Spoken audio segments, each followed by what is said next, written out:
Hello, everyone. We are here with a cold open because we have some exciting news.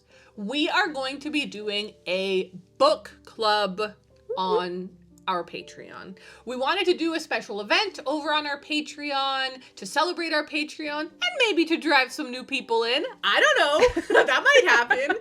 And we asked our patrons, what would you like? We had a couple options and people very excitingly voted for a book club. So, on one of our live streams for our Patreon, we really had a poll-a-thon. We had so many polls for different topics, themes that we could do for the book club, and we ended up with the theme, Women in Their 30s. Yes. Relatable.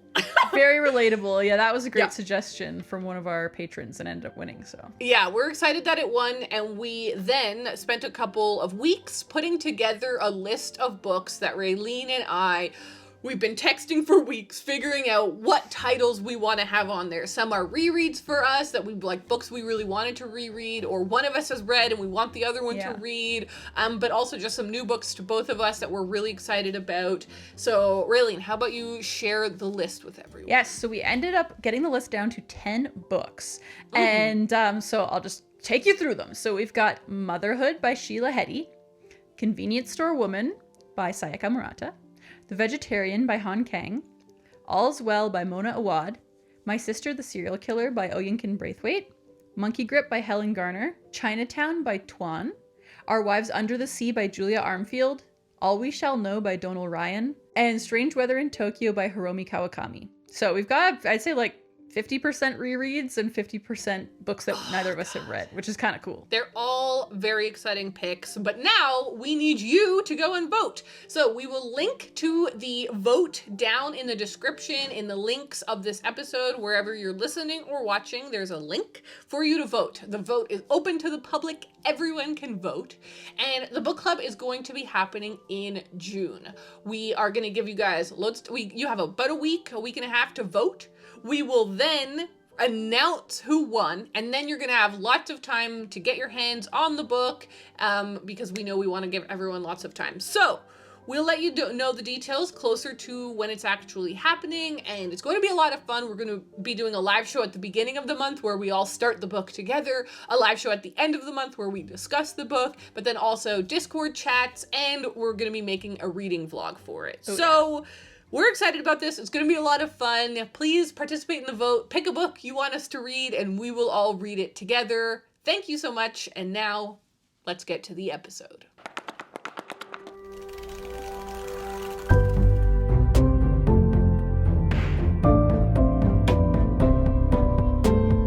Hello, everyone, and welcome to Books Unbound, the podcast where we unbind books to get to their hearts with your hosts. It's Ariel and Raeleen. Woo!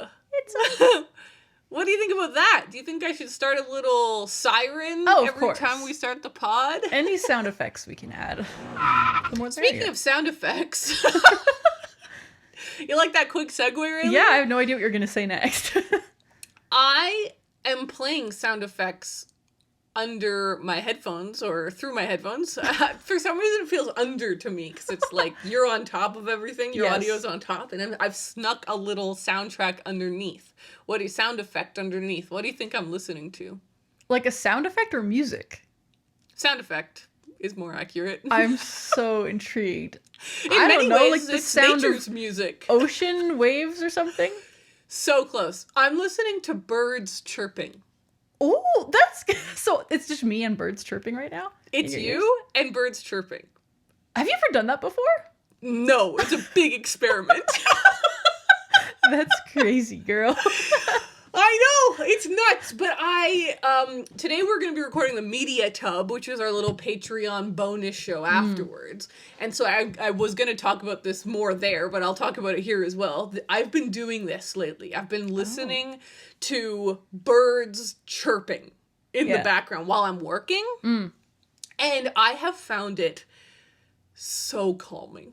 Nice. That pause was actually a little longer because when I stopped talking, I could really hear the birds. And I was like, oh, how nice. And so I thought, hey, while I'm doing the podcast, it would be really nice to pretend I'm outside in a meadow. Oh my God. great. And so I just have birds. It's very quiet, very light in the background. You're much louder. But I just thought maybe this would be nice. A soundscape. So that's going on. This That's big cool. experiment. I don't know if maybe I'll find it distracting. Maybe I'll That's keep you what I'm updated worried if partway about. through Yeah. I decide to turn it off or whatever. But I'm on a little journey here. I'm on a soundscape journey, and I'm liking it. So, I mean, if people listening to this want to hear what you're hearing, just throw on a little birds chirping alongside the podcast. I will put the one I'm listening to in the description. Cool. And you can click on that link, put it in another browser or whatever, and listen to it simultaneously while you listen to this podcast. Experience what I am experiencing. It's beautiful. Oh boy. Boy. How are you doing? How's life in I was going to say sunny Alberta. I don't know if it's sunny though. I didn't verify that. It is, yeah. This place cool. has got to be the driest, coldest, and also sunniest place I've ever lived. Not that I've lived many places, but like... Yeah, because you're it's really used sunny to here. the mountains that really do cover the sun a lot of the time. Here, Yeah. the sun, it's beaming at you almost all the time in a way that I am not really fully used to yet. But it's nice. So it makes even like a cold day feel happy. You know, it's not like... That's really... Yes, in I do BC, know. it's like, it's more gloomy than anything. Like I would say when you get a Gloomy is sunny a day, good it's like... term. It feels magical because it's like, whoa, the rain is finally Yeah. gone. But here it's like sunny almost all the time. It's kind of crazy. One of my favorite things when you came to visit last time, and when you came to visit last time, you had not yet moved to Alberta, so you were still full BC life. Raeleen kept saying, like, the sky, it's so huge. It goes all the way down. So much sky. Like, it reaches the horizon. I couldn't believe it. It was just so interesting. And, you know, the prairies are big sky country, right? It's like where the sky is there 100%. So I love that you're liking that. I think Speaking that's of the wonderful. prairies, I've seen Yeah. a few prairie dogs recently. Oh, I was literally about to say, did you see a prairie dog? Yeah, actually, it was funny. When Kyle and I last went to the zoo, we were like just looking at the giraffes. And in the distance, I was like, I think there's a small rodent of some kind over by the giraffe. Like, what's going on? Who is that guy? And is he supposed to be there? So we kind of like went along to the other side of the enclosure, and there was like a bunch of prairie dogs just like That's making awesome. like, you know, digging around, wrestling with each other. And I was like, whoa, zoo bonus. This is great. Like, Yeah. it was awesome. I had never seen one before, and now I've started seeing them everywhere. Like, I saw some outside my window earlier, and I saw them like as I was driving down the road. So So maybe they were like asleep. They might or have been, yeah. hibernating or something. because I've only been seeing like white rabbits or hares, whatever they are, and they've been really Hares, cool. I've been yeah. seeing lots of magpies, but I'm finally seeing the prairie dogs coming out. Hey, So it's very that's exciting. fantastic. That's awesome. Yeah. Have you been up to anything fun this week? Oh, well, yeah, actually. So it was Kyle's birthday last week. And so we took an extra day off work so we could have like a longer Nice. weekend because his birthday was Nice. midweek. And we are like, we got to make up for that on the weekend. And so on Friday, we actually went and took an archery lesson. Right. So this lines up beautifully with your reading of that Hunger Games book, Exactly. right? Your Katniss in real I life. didn't even intend it to be that way because I kind of forgot about the book when I booked this archery. And then I was like, well, this book also doesn't have anything to do with Katniss, so it doesn't really have anything to do with archery. But I'm in a big like Hunger Games mood right now because of this book. Right, yes. And so it kind of just felt perfect. I was like, this is fantastic. So we went and did this archery lesson, and it was really cool. So it was kind of like low key in terms of a lesson because we're like, we've both done archery before. We just like need pointers on how to get better Yeah. at it. And so we were kind of just like shooting arrows, and this young lady was just kind of like, oh yeah, lift your elbow up more or whatever. And it was really fun, but I'm not going to show it because it's gross, but I have a huge bruise on my arm now from what? the bowstring slapping me in the arm. Oh, interesting. Yeah, it's not supposed to Okay. do that. You're definitely supposed to hold the bow properly so that doesn't happen, and also wear like an arm guard, which isn't something they gave us, Oh. but now I'm like, I'm definitely gonna get one of those if I do archery again, because I have Yeah. a bruise that's, I kid you not, about this big, and it's Oh my god. terrifying to That's behold. pretty cool. I've always thought bruises are so beautiful. I also know bruise that very that's- easily, to be fair. Like Kyle has a Okay, little yeah, bit yeah, of a yeah. mark too, but his is not nearly as bad as mine. Like my delicate skin just exploded with bruise. But yeah, it looks pretty badass. It's like, oh yeah, look, I Yeah. did something really cool, but it's mostly just that I'm Yeah. bad at archery.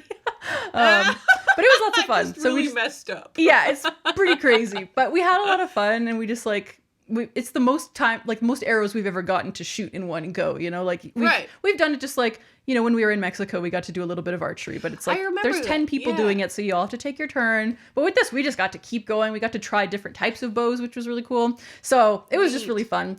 And we also went and got ramen. We ate lots of good food over the weekend. Nice. And then yesterday with my brother, we did a giant final Mario Party session because my Nintendo Online free trial is expiring in a couple of days. So I was like, we have to do one more big fiesta. Funny. And so we played for, I kid you not, 4.5 hours yesterday.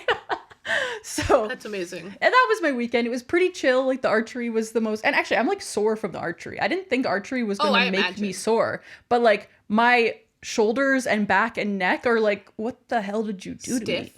Yeah, very stiff. And I'm just like, I'm not used to that feeling, so it was strange. But so after that, we kind of just like were limp noodles for the rest of the weekend and just kind of chilled. But it was nice. That sounds really nice, though. Yeah. I had a similar situation in that like 2 weeks ago now, sanded my wall, as you do, and then the following week, last week, I painted my door like with this intricate detail. And my shoulders and neck and arms were just like, why'd you do it? Why'd you do it? I was in so much pain and just like, I don't know, it's just clearly like, it's a specific muscle group that we're not using very often. Yeah. And then we just used it way more than we ever have. And now it's like, we've ripped it to shreds. So anyways, I really feel you. I really feel you. Yeah, it's crazy. I also really feel you with partner birthday because today is Connor's birthday. Mm-hmm. And so basically today is Monday when we're recording, and we decided to do the opposite of what you did. Kyle's birthday was a little earlier before the weekend, so you celebrated late, and we celebrated a little early on the weekend. We had such a lovely weekend, and Connor took today off as well, and other than the podcast, I'm not doing much work today, and so today, on his actual birthday, we started by going to a diner, which is Connor's favorite thing. Heck yeah. Connor loves diner food. So we went to the diner, which was awesome, and then we went to Long and McQuaid, and because Connor's dad gave him a gift card for the music store, and I always love going to the music store, and we really spent a long time in the percussion section this time, which was fun. Playing with like kalimbas and steel drums and like a xylophone and all sorts of like fun percussion. So that was cool. That's awesome.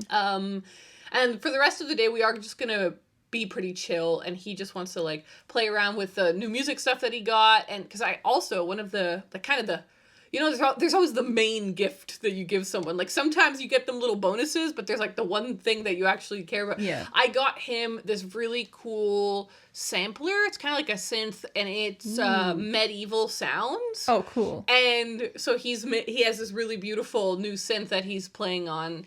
And, so he just wants to spend today playing music, which is perfect with me. And I will be next to him listening to these crazy beats and reading my book. That's beautiful. Which is perfect. But we did a lot this weekend. So on Friday, oh my God, I just realized I forgot an important book. I'll grab it when it comes to book reviewing time. But on Friday, we had, this is exciting, our reinstated book club. The book club's back. I've been thinking about this, so I'm glad to hear it. I'm glad too. So here's what happened. If people haven't followed along, I was a part of a book club for a couple of months. We were doing such a good job. We did Of Mice and Men, Metamorphosis, Dr. Jekyll and Mr. Hyde, and I feel like maybe there was one other one. Or actually, I think maybe on the fourth one is where it fell apart. Yeah, because you were supposed to do Pet Sematary, right? Yes, we were supposed to do Pet Sematary. And then someone couldn't make it, so we're like, okay, well, and it was like weeks in advance that someone was like, wait, I can't make that date, and then we couldn't figure out a new date, and then we realized no one had even started the book, and we were like, okay, let's just take a month off, and then it died. Damn. No problem. I think that I'm learning a lot with this book club, because I've never really been a part of a book club before. Mm-hmm. So what I'm really learning is you have to go with the flow. Yeah. If the book club doesn't want to meet, you can't meet. Hold on, I'm having an exposure problem. Okay, I'm back. And so I'm like, that's okay. The book club's on its down period. if it wants to pick back up, we should let it. So for his birthday, Connor was like, I want to bring the book club back. And I want to read Chess Story by Stefan Zweig. Oh my God. And you read it before me.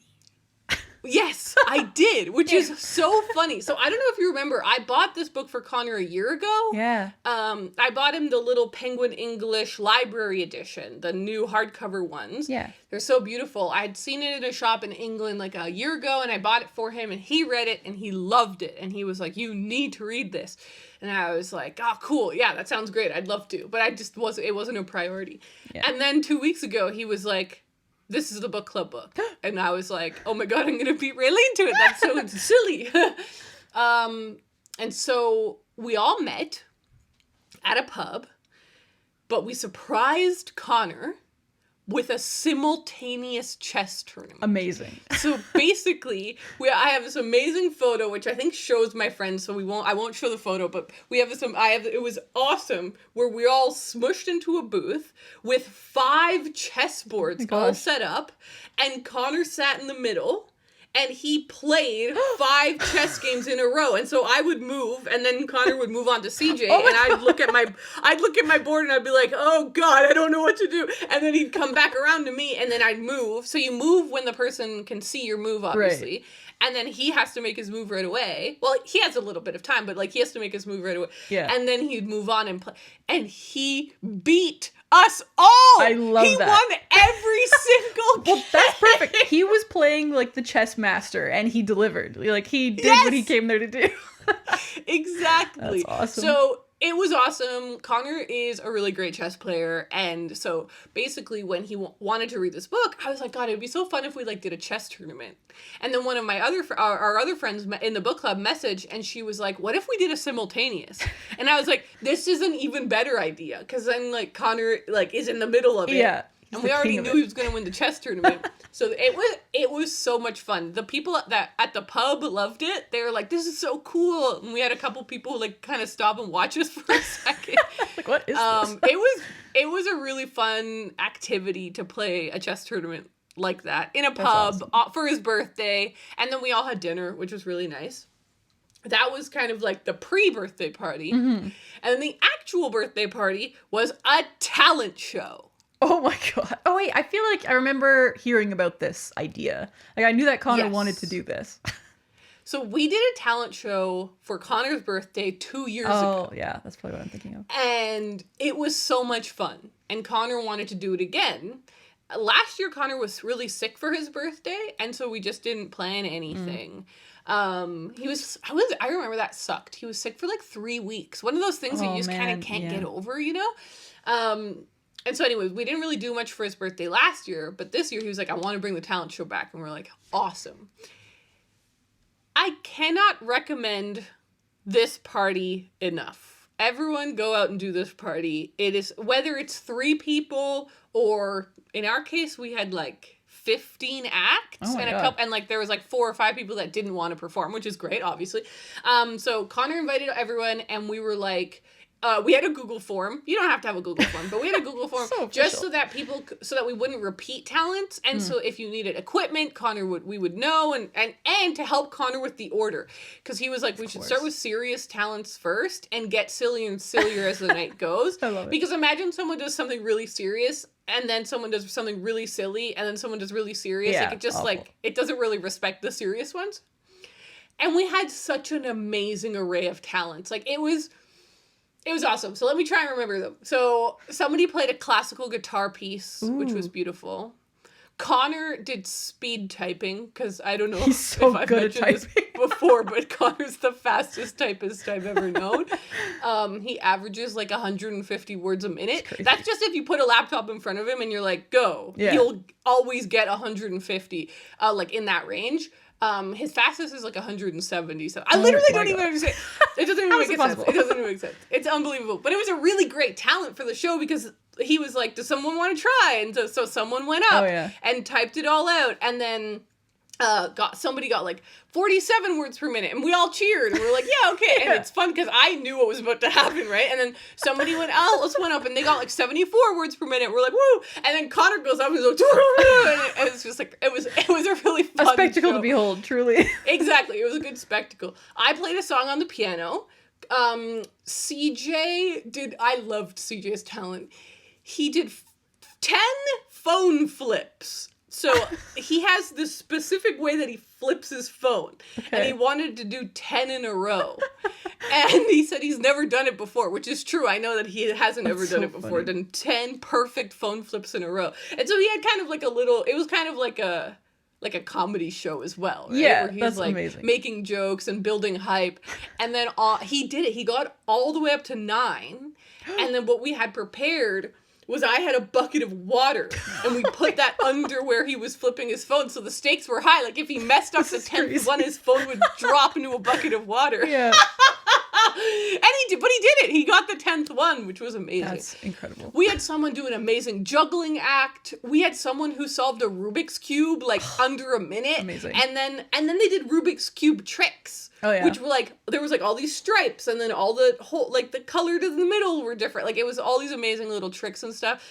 Oh my God, I'm forgetting so many of them. They were also, somebody performed a full rendition of Ice Ice Baby, all the rapping and everything that's in that song. That was amazing. Somebody did a bubble show. Like, they had bubbles, and it was so much fun. It was cool. Oh, my friend, she was like, I don't have a talent, but I wanted to do a show and tell of all the clothing I've mended and how I've mended it. Ooh. And we were like, this is awesome. Like, this is what we're looking for. Cool. Like, this is beautiful. So that was really cool. Somebody taught us how to make knots, like proper knots and everything.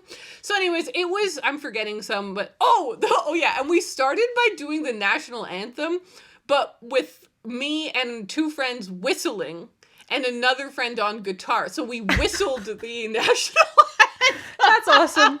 I love that. It was awesome.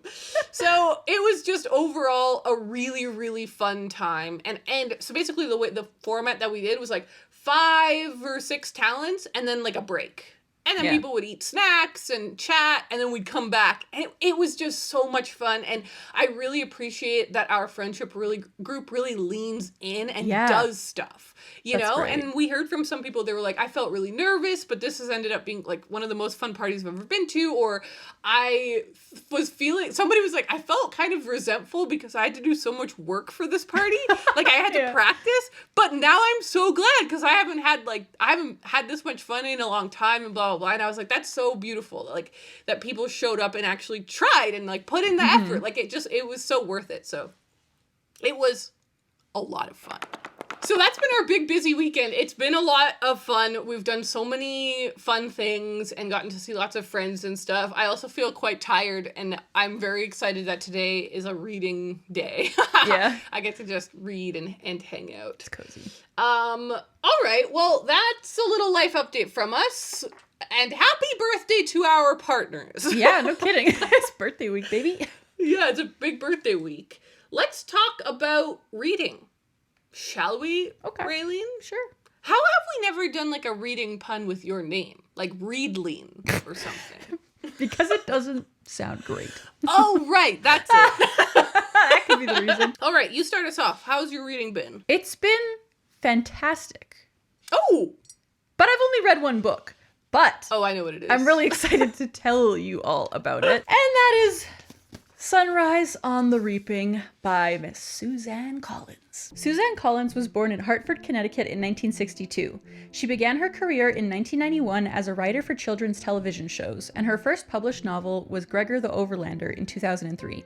In 2008, The Hunger Games was released, and as a result of the trilogy's popularity, she was named one of Time magazine's most influential people of 2010.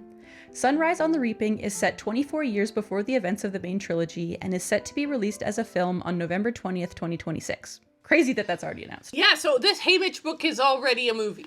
Yeah, I mean, same thing that happened with Ballad of Songbirds and Snakes. Yeah. Like, the moment it was probably announced, they were like, all right, when are we making this into a movie? Because it's just like, obviously it's going to happen. There's still no like cast details or anything. There's a lot of people who are coming up with fan casts and stuff, which has been fun for me to look at. But yeah, I'm really excited for the movie because I keep wanting to tell Kyle about this book and about the plot, but I don't want to spoil it for him because I know he's going to want to watch the movie. And so I'm like, okay, in 1 year and a bit, I'll get to talk about this book with him finally, because it was so good. Ariel, Yay! it was so good. I have so many close friends who read it this week, and everyone loved it. Yeah, we all went nuts. Like, it came out this past Tuesday, which was the day before Kyle's birthday. So I was just like, in my head, I was like, there's no way I'm going to even look at it this week, because like, it's just not going to happen. And so, but on Tuesday, I ended up zipping over to the bookstore. It was 8:45 p.m. They closed at 9. I was like, this is my opportunity to go this is the only moment I have where I'm going to be able to go grab this book. And so I went and grabbed it. And then I was like, okay, I'm so excited. I think I like read the first chapter that night because I couldn't help myself. But then I didn't get to read it for a few more days. And then eventually I like on Saturday night, I think it was, I spent hours and hours reading it so that I could finish it. And it was so awesome. Like, for so many reasons. I actually made a reading vlog for this. I haven't edited it yet, but nice. It's probably going to be 45 minutes long. Oh, wow. I talked a lot. So I'll try not to talk too much here. And it's hard to talk about this book without spoiling things because it's just like a lot. But basically, the plot of this book is it's Haymitch's Hunger Games. So this is the second quarter quell.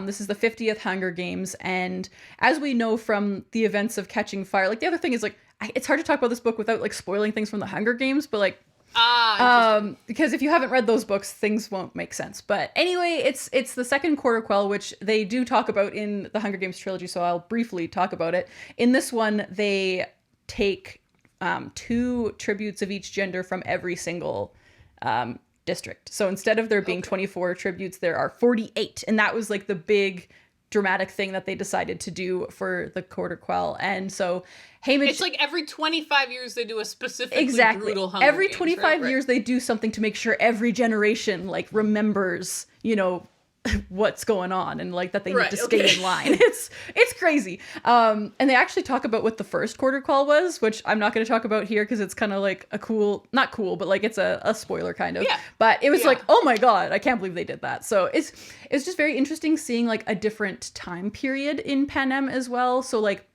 this takes place, like I said, 24 years before the Hunger Games. And you can see that like things were very different. Like things weren't as polished and like, the showmanship wasn't at the same place that it is during Katniss's Hunger Games. And so it's a little more like rugged and kind of brutal in different ways. And it's like, oh my God. And like, even just at the Reaping, like there's certain things that the people who are running everything do to like change the narrative so that people watching at home like don't know what really happened and stuff. And there's a lot of twisted stuff like that just made me like think of real life a lot. And I was like, oh man, this is like the media messing with people. And it just had a lot of things that like made me scared and sad because it was like it felt so close to real life in some ways that was really scary, but it was really fascinating seeing Haymitch's games, and it made me like think a lot about what he went through after his games were over and like influenced how he interacts with Katniss and everything during that time period. Like it just made me think about all the little things,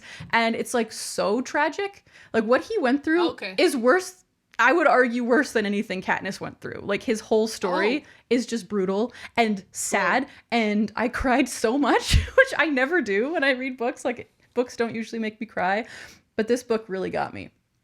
It's really tragic. Is it a spoiler for you to say how old he is during the book and at the end of it? He was 16 when he went into the Hunger Games. I had it in my head that he was 14, but that was Finnick.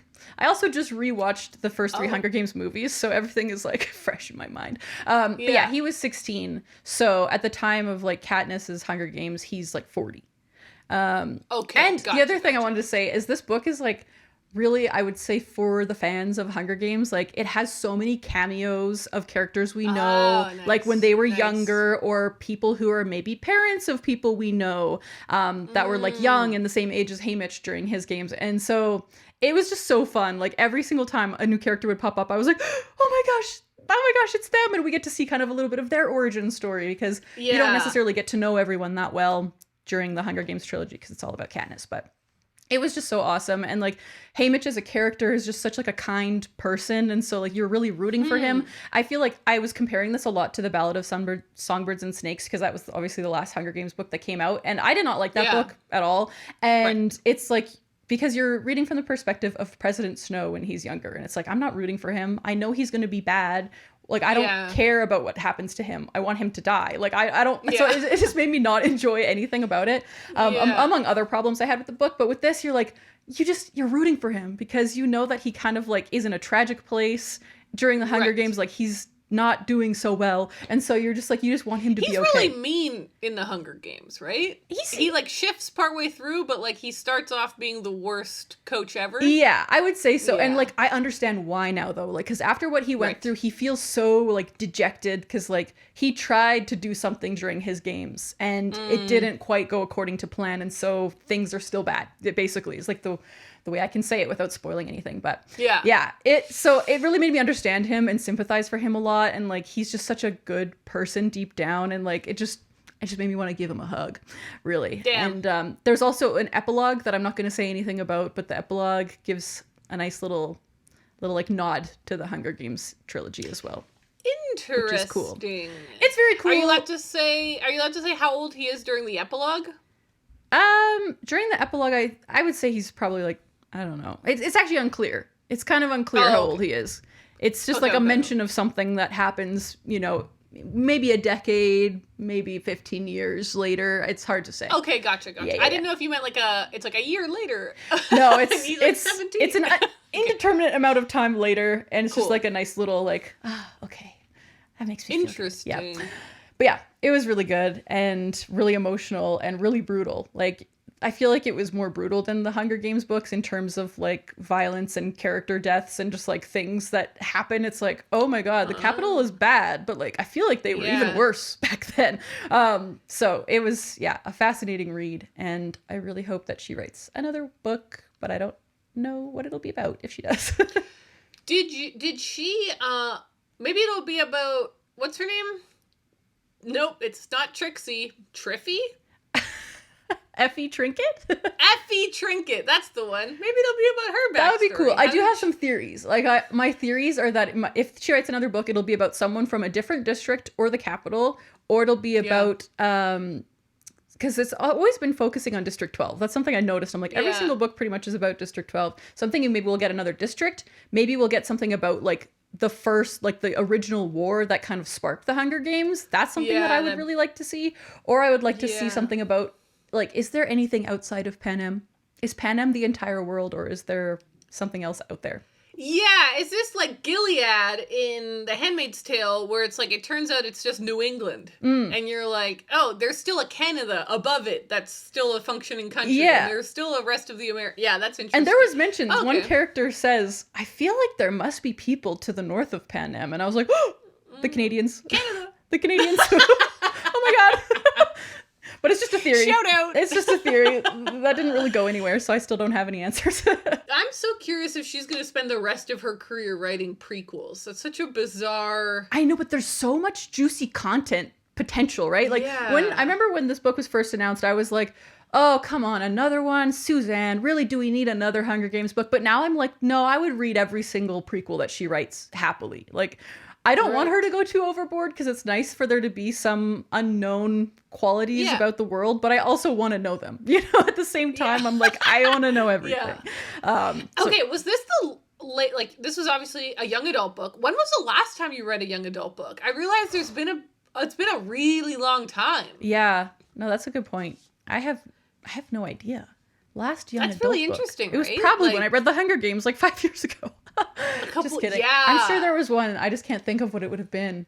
I don't really read YA at all anymore. So yeah, it was fun. Although anytime I see a price tag of $36.99, I'm like, this isn't a young adult book anymore.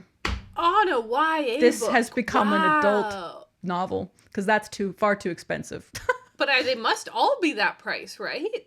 I guess. I don't know. No, that's I mean, like, so expensive. Let me be right compared back. to our olden days.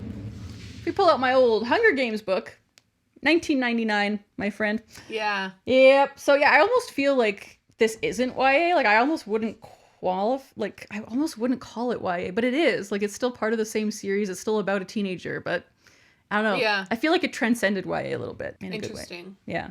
Yeah.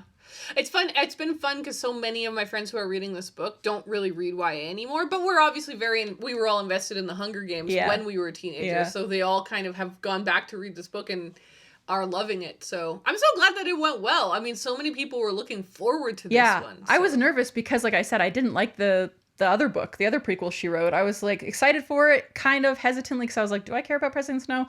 And then I was like, no, I don't care about him. And also I didn't like the book, but this one like brought it back for me. I'm like, this is what we wanted all along. Like, this is what, right. Like, I mean, I know a lot of people liked that book too, but this is, I feel like, what Hunger Games fans have been like wanting for a long time. Because like we want to understand the characters that we know and like what did they go through, especially because he was a victor in the Hunger Games. Like, there's lots of other characters who are like, okay, yeah, sure, it'd be great to know about so and so, but you know, it's exciting because we get to see the Hunger Games again, which kind of obviously trickles off by the end of the trilogy. So it was just fun. And like, yeah, it was crazy. It was just crazy. I wish I could tell you everything, but I don't want to spoil it for everyone. But yeah, my reading vlog is full of juicy spoilers for anybody who wants to watch that. It's over on our Patreon. Yeah, it'll be soon. Wonderful. Well, that will be live by the time this episode goes Definitely. live. So... I'm excited to get that video out. Okay, nice. Okay, so that's kind of a book haul and a read and what you read this week, right? Because you got it this week and read it this week. How satisfying. Mm-hmm. Check. Totally. All right, let me show you what I read this week. All right, this week I read Chess by Stefan Zweig, also known as Chess Story, also I believe known as The Royal Game, because this is translated. This one was translated by Andrea Bell, and yeah, so there's a couple different versions and everything. You'll love this. When you read it, you'll love it. Okay, cool. It is the story of two chess masters, basically. You've got our main character. He gets on a boat. He's going from Europe to, is it Argentina? I think it's Argentina. And on this boat, he realizes that there's a chess master. The world champion is on the boat. Oh my God. And he's like, oh my God, I want to play him so bad. And so you basically learn all about that chess master and like what kind of chess he plays, what kind of background he came from in order to play that kind of chess. And it's very interesting to kind of learn about what kind of person, like what kind of background you have and stuff to become a chess master. And so without spoiling too much, a second chess master is revealed, and I won't say who it is or how they meet or at what point in the book, but you then learned about how he became a chess master. Ooh, okay. And they're very, very different backgrounds and very different types of players, very different types of skill sets. And you're like, oh boy, how is the battle of the minds gonna go down, right? Yeah. It's a novella. It's very short, but it was really, really beautiful. The second half of the book, like I said, like kind of focuses on the second chess master. And the reason that he plays chess is very traumatic. I mean, this was like written during the war, and a person is, he's imprisoned by the Nazis and is put in solitary confinement for like a year. Whoa. And he basically learns how to play chess in his mind in order to not go crazy. Okay. But interesting, it kind of makes him crazy. Because he's so obsessed with like the perfect game and stuff. And it's a story about obsession and about obviously chess and about being great and about playing such a specific limited game that has such specific rules, but like how there's like kind of infinity within those bounds, about honor. It's a really cool story. And obviously I was comparing it to Queen's Gambit, of course, because that's our big chess thing right now in the modern zeitgeist. And it's fascinating how there's a lot of similar themes of like obsession and addiction. And I guess that makes sense, because if you have a player or an athlete or someone who's like a competitor in something, they kind of have to be obsessed with that thing in order to be the best. And that obsession leads to kind of addiction or leads to like a complicated relationship with that thing. And often it seems that in these stories, like they're exploring the themes of like a childhood trauma or a trauma in your past that led you to this game. And it was the thing that kind of saved you. Yeah. And so you kind of have so much complicated stuff going on with it that it really, it really challenges your relationship with that game. It's not an easy, no one's just like, I don't know, I just picked it up. Like, no, it's like everyone is like, oh no, it saved me from something and now I became obsessed with it or whatever. Yeah. So it was a really cool story. It was a cool version of looking at a war narrative because there's obviously so much like classic literature that came out during the war, during both wars, and seeing those different elements of, usually it kind of feels like there's a bit of a template there. This is just a completely different angle on the war that I'd never seen before. So that was really cool too. And by no means would I say that like this is a war novel. By no means. Yeah. It's a chess story. It's set on a boat. It's about people playing chess. It's set on a boat? It's awesome. Yeah, they're on a boat. Wait, so it's not a boat book? Totally. You just accidentally read yourself a boat book. My God. And you know what's cool too? I don't know. Which edition do you have? I have that same one. Oh, you have the same one? Okay. Because Connor bought editions for everyone else in the book club. Oh, nice. They have the kind of, you know the ones with the Celadon, the teal spines? The modern library? Yes. It's those. And on those, there's 3 big steamships on it. Oh. Because it's set on a giant boat. And it's going from Europe to Argentina. Right. And so the whole book is set during that trip. That's crazy. It was neat. I really enjoyed it. And I'm glad that I read it. It was a neat little read. And it was especially fun because we then did the chess tournament. And actually, we did so many jokes during the chess tournament. Because, for example, like one of the players like really knows how to play chess in his mind. Yeah. Like in his mind's eye, right? And Connor came around to me and he's like, what's your move? And I was like, oh, sorry, I'm not ready. I just won 5 chess games in my mind though. And then we'd all laugh. And so we were making a lot of chess story jokes. That's so based funny. on the book Inside while playing jokes chess. about chess story. Yeah, it was very niche. I love it. It was a lot of fun. But I also have a little bit of a book haul, actually. Oh, I kind of do too, actually. Okay, sick. I have 2 books that I purchased. Actually, I purchased these back in December. These were my pre-orders, some of my pre-orders. Oh my God. So the first book I picked up is Everything is Tuberculosis by Mr. John Green. And it is indeed signed. Let me flip to my... There it is. My J Swiggle. It is right there. It's dark blue. What color is yours? I know you're going to hold that green. as well. Oh, I got epic. the OP green. That is pretty amazing. So that is very satisfying. I'm glad to have the book here, and I've been reading more of it, and it's going well. I also picked up The Antidote by Karen Russell. I don't know if you remember, this was one of my most anticipated reads of the year.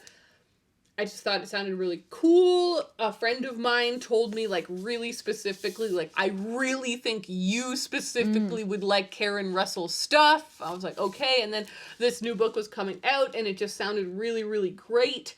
And I thought I would give it a shot. So we'll see. It says, fantastical, historical, supernatural, and miraculously faithful to the legacy of a nation's ineradicable past. Whoa, there you go. The Antidote is bookended by 2 real weather events that happened within months of each other in western Nebraska. The Black Sunday dust storm of 1935 and the flooding of the Republican River, which received 24 inches of rain within 24 hours. Whoa. So that's such a cool framing device that it's like it starts with this insane weather event and it ends with this insane weather event. That's cool. I just thought it sounded really, really cool. It is a lot bigger than the books I usually read. That's kind of scary. It's like 400 and something pages, 412 pages. But I'll give it a shot, damn it. I will.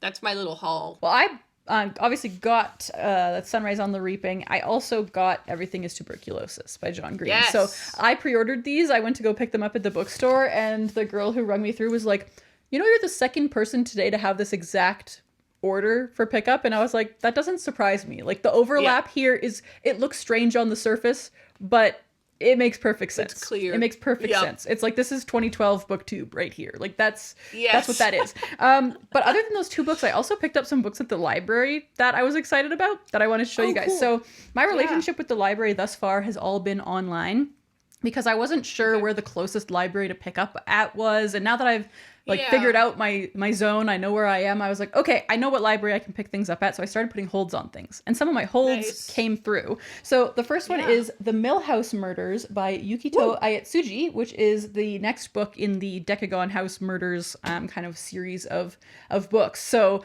I haven't purchased it. As I mentioned recently, I bought a bunch of other Japanese kind of murder mysteries, but I didn't buy this, but the library had it, luckily. So I'll probably be reading that very soon. And then I also got When You're Ready, A Love Story by Kareem Rosser, which, if you guys will remember, I just recently read Crossing the Line, which was his first memoir, and this is his second memoir that actually just came out very recently. And my library, bless the Calgary library system, so far they've had pretty much every book that I'm looking for. They don't seem to not have anything. It's amazing when you get a big city. It's crazy. Yeah, I'm so used to my small town library system that just has they almost have not a lot of the Japanese translated fiction I'm looking for. They're just missing a lot of the things that I was usually looking for, and so this has been a blessing. So I got this book, and once again, I'm probably going to read this very, very soon because I'm so hyped on Kareem Rosser right now. But then the last book I got, I didn't realize that this hold had come through. So when I went to go pick it up, I actually laughed out loud in the library. Shrek by William Steig. The picture book that inspired Shrek the movie. So, but doesn't he look terrifying? This is what Shrek is. Really scary. This is what Shrek looks like, and I haven't read it yet. I'm gonna read it very soon. But the inside of the book is really cool. It's got all these pictures of Donkey, and it's got Donkey on the back. Check out Donkey. He's beautiful. He's so cute. But I was just flipping through it, and there's this. This is the one page that made me laugh. It's Shrek has laser eyes. I don't know if that's real or if that's just him really being excited by this steak or whatever that he's looking at. But I'm just excited to read this. So that's awesome. I think I'll probably do a little video, a Shrek video for the Patreon, and I'll include that in there. I have some other Shreky things that I could do soon. So yeah, so that's my little library haul. So I'm probably going to start throwing library hauls in every now and then because I'm really trying not to buy too many books. I've done enough damage already this year, so I'm trying to hold back. We'll see. You had a pretty epic start of book shopping this year. It's true. I feel you started with a bang. Yeah, but my bookshelves are full. You know what I mean? There's no more room, so I have to actually start laying down the hammer on myself. How long do you get your books for? That's a great question. I think it's 3 weeks because I have these until April 10th. I just picked them up a few days ago, so maybe that's only 2 weeks. I don't know. I can't remember, actually. I think April 10th, but whatever. Okay, 2 or 3 weeks. And does that library do fines? I don't know. That's something I need to find out still, because on their app, there is a little section that says fines, $0 obviously right now. And I'm most libraries eradicated fines a few years ago, so I'm hoping that that's just left over from the time before. Yeah, COVID really killed fines. Because people were, I was just keep your books, it's fine, we don't need fines. And then it kind of realized, there's a lot of research backing the fact that fines don't really do anything. Yeah. And so a lot of libraries just got rid of them. But some still have them. So. Yeah, but renewal is a thing. You can always renew your library books too, so. Can you do that online? I'm sure you can. Oh, yeah. Okay. It's so great. This library system has an app and everything, which my old library system did not. And so it's just a lot more convenient in a lot of ways. It's good stuff. Yeah. It's really good stuff. That's beautiful. Yeah. Wow, I'm happy for you. Thanks, man. All right, let's shift to what we're currently reading then. I am currently reading 3 things, I suppose. Cool. And none of them will surprise any of you because they were all the same things I was reading last week. Up first, Everything is Tuberculosis. I had a conversation with Connor. Okay. It was a difficult conversation for us all. That was actually extremely chill. I said to Connor, I really want to finish this. And he said, you can listen to it without me. And I said, okay, cool. And he said, I'll either read it after you, or if you want, we can read it again. Like, if you're down to read it again, then we can. And I'm like, I'm very happy to do that if we want to. But yeah, so I am now listening to this on my own, which is too bad because the conversations I have with Connor about stuff like this, like, because Connor kind of works in global health and stuff, is like, those conversations are amazing. But I also just really want to read this now. Yeah, that's tough. I understand why it was a hard conversation. Next up, I read a little bit more of Anne of Windy Poplars. Not that much, though, because I mainly have been reading... Well, mainly I haven't been reading, to be honest. I was finishing my wallpaper. But when I have been reading, I've been reading George Orwell, A Life. And also, obviously, the chess book that I finished, so that took up most of the time. Yeah. But I read a bit more of the biography, and I'm loving it. It's so funny because basically all I've done is finish the introduction. I haven't actually technically started the biography yet. Oops. And the introduction, I keep having long conversations with Connor about politics, mainly, I suppose. Yeah. And I'm just like, let me tell you what this guy thinks about Orwell. And like having these great conversations, and yeah, it's really got me hyped up. It was a great introduction. It's very long, but you know what? It's fine. I think it's great. It's worth it. I like the ability to luxuriate that these biographers often have. Yeah. Because like they're literally like, I've spent 3 years of my life right. researching a guy. I'm gonna take 20 pages to talk about my feelings. Oh yeah, they deserve that. And I'm like, yes, you know what? That is extremely fair. So I'm really loving what I'm reading. Yeah. You know? Like these 3 things, this is top-notch Ariel stuff here. John Green, Lucy Maud Montgomery, and George Orwell facts. Yeah, it doesn't really get much better than that. It's like the greatest reading time of my life. Oh, that's that's so funny. So awesome. Well, the book I'm reading, I'm kind of like in a weird zone with it because I started reading it the day before I got Sunrise on the Reaping, just because I was like, I have time, I want to read, so I'll just start reading a book. So I haven't actually read it in like a week, but I think I'll continue reading it. We'll see. And that is Nothing to See Here by Kevin Wilson, which is exciting because this is a book that I like really have been wanting to read for the past few months and just kind of kept not picking it. But it has a green cover, so I'm using it for my Shrek quest. Oh, so that was one reason I was like, just pick it up, damn it, just do it. You've got all the reasons to do it. And now that I've finished reading the Hunger Games book, I'm like, I actually could use something a little more lighthearted and fun. So I think that I will probably continue reading this. This one, for those who don't know, is about a young woman who is, I think she's 28, and she is kind of struggling with life. You know, she's not really like loving the job that she has. She's kind of just floating through life. She lives in her mom's attic. It's just kind of like a weird situation. And her friend from school, they went to boarding school together when they were teenagers and like were really close friends and then kind of had a falling out. But they've been like keeping up with each other by writing letters to each other for the past decade or whatever.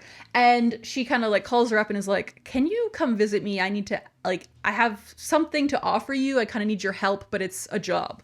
And so she shows up and the friend is like, okay, long story short, she has married this like senator, this fancy senator guy, and he has these kids from his past marriage, and they are now coming to live with him because their mom just passed away. But the weird thing about them is that they catch on fire when they get anxious.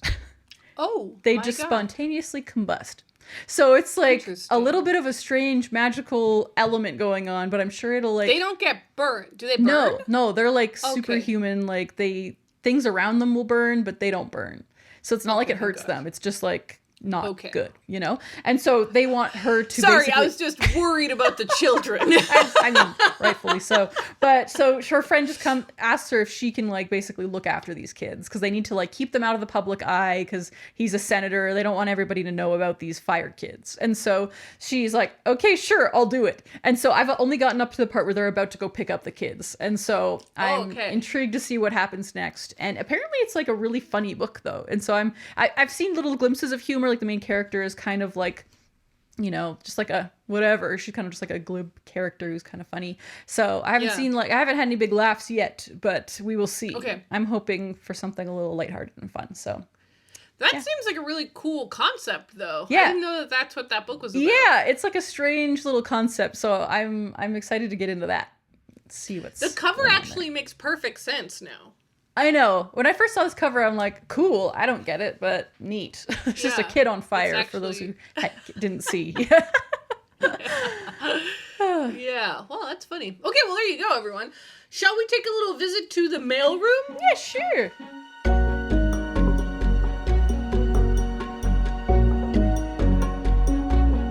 All right, so I pulled some comments from YouTube land. Here we go. Christina Pullen says, anytime I request something from the library and they end up getting it, I always say, I love the library and the library loves me. Lol. So I true. just thought that's so cute. That's nice.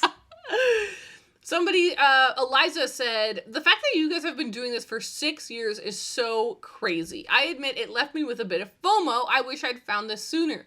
Since I found the podcast, it's become my Monday relaxing time companion and got me back in the groove of reading more books. Oh, nice. Me, who went through uni with a lot of my hobbies being left behind, would have loved the excuse to think about books every week for an hour. This is basically a thank you and a I wish we had found each other sooner. Also, I'm reading the Anne series for the first time now. I only read the first one when I was younger, and I'm so glad Ariel talked about it here. I was not enjoying the second one. God damn it, Davey. And I thought the problem was me. I'm the problem. But no, thank you again. They do call Gilbert and Anne's love story a slow burn. Glad I know that this is at least 5 books kind of slow. Amazing. I just thought that was such a lovely comment. And Eliza, we're glad you're here. Whenever people find the pod, it's wonderful to have everyone. I thought you'd like this one, Raeleen. Angela says, Gone Girl was filmed in my hometown. And my Nice. parents' house actually played Go's house in the movie. Cool. That's Go? awesome. Does that make sense? Okay. Yeah. They built the shed in the back, and the interiors were mostly done in California on a soundstage. So it's the house I grew up in on the outside, but Ooh. different on the inside. And watching it for me was a total trip. That You don't is usually so see my cool. little hometown on the big screen, much less your own house. I love that. That's so I know, awesome. that's crazy. Crazy fact. Okay, I love this one. This is Jeff said, I'm currently reading/rereading Agatha Christie in publication order Whoa. and going through her autobiography as I do it with 2 other books, Agatha Christie's Complete Secret Notebooks and the new 1986 Bedside Bathtub and Armchair Companion to Agatha Christie. Kind of like Ariel's doing with Orwell, diving into the life and the works. And I just love that project. It sounds exactly like what I'm doing with Orwell, where I'm like reading this giant biography and then I'm going to work through the books and everything. I just think that's really cool when people do that. And Agatha Christie's a really ambitious one because there's so many books. So many books. That's a lot of books. But if you love Agatha Christie, I think that's amazing. That's awesome. All right, the final comment I pulled is from CSTASZKO. I don't know. Orlando Bloom as Legolas was also my first major crush. Unfortunately, it was short-lived. My 6th grade mind thought the flowing blonde hair was his actual hair. Oh. And when my mom showed me a picture of him in the newspaper, I was devastated to learn the reality. Oh my god. I did not have that problem because I love him with his brown hair too. He's beautiful as Will Turner in Kingdom of Heaven. Everything he's ever done, really. He's just a pretty beautiful man. He can't really do any wrong.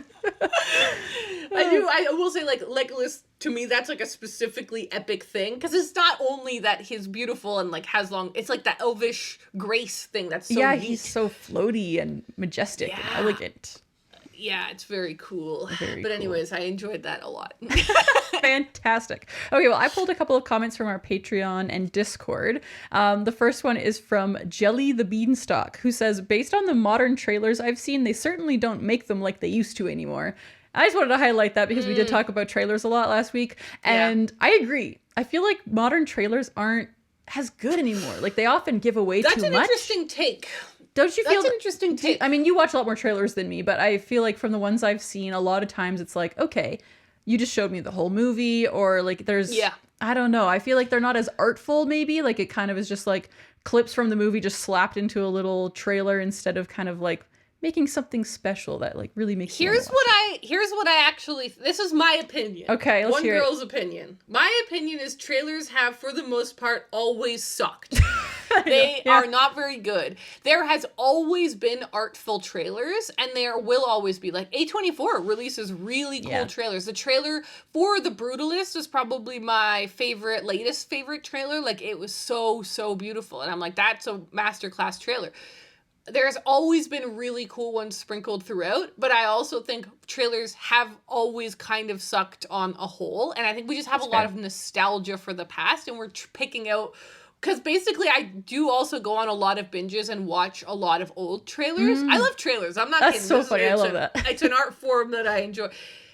Most of them are awful, and they do tell the entire story. And I will say, like, there was that entire period in the 90s where there was voiceover, that one man who voiced over every trailer. That was so not a good time. And that was every single trailer. I forgot about that. In a world where, you're like, that was every single trailer. That was real. It was a bad it's format. like a parody now, but like that actually happened. Yeah, that for like a decade. That was how trailers That's all a good were. point. Like, it was a bad period. So I think they've always been as they are. There's always been trends right now. And for a long time there was, and it's still kind of going, the trend of the Inception boom sound, where it's like that sound of like the epic, it's like, and that is now a meme, basically. There's also the joke of A24 horror trailers with the elastic bands, like... Yes! Or there's the slowed down, depressing version of an old pop song. The girls just want to have fun. I feel like that was like one that was in something. So there's always trends. There's always like these little fads that happen, and there's always standout trailers that are still good. But I think for the most part, trailers are terrible because marketing is awful.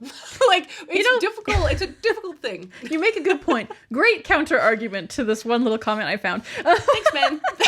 Okay, this next comment is from Haida, who says, Ariel, go watch Lilo and Stitch. Your chakras will align. Oh, interesting. So I don't know what that means. I think it's worth doing. I do think it's worth doing.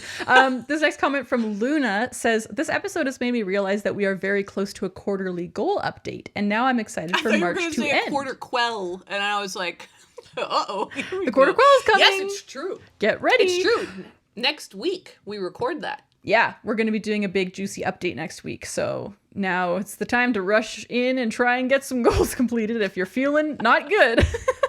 And then the last comment I got here is from our buddy Sierra, who says, when you said, I even felt that way about Gollum last week, I almost spit out my coffee from laughing. Ariel, that's hysterical. And there was a lot of people who were commenting that, like, that was, you know, at the beginning of the episode, we said this is going to be a funny little episode, but only if it's actually funny. And then that happened. So I think we delivered on your funny little episode. I told my take to Connor, and he thought it was really funny, but he was like, that's the point, Ariel. The fellowship's dead. And I was like, oh yeah, it does. The fellowship does we break didn't apart. ask for Gollum to be a friend. We weren't supposed to accept him. It was very funny, though. I love that you said that. Oh boy, that's awesome. All right, well, everyone, I hope that you enjoyed this episode. Remember, you can go and vote in our book club situation. That is linked down in the description. We are now going to go and record our Patreon mini podcast, Media Tub, where we talk about our favorite movies, shows, music, YouTube videos, etc. of the last month. We hope that you'll come join us over on the Patreon. Thank you all so much for watching, and we'll talk to you next week. Bye! Bye!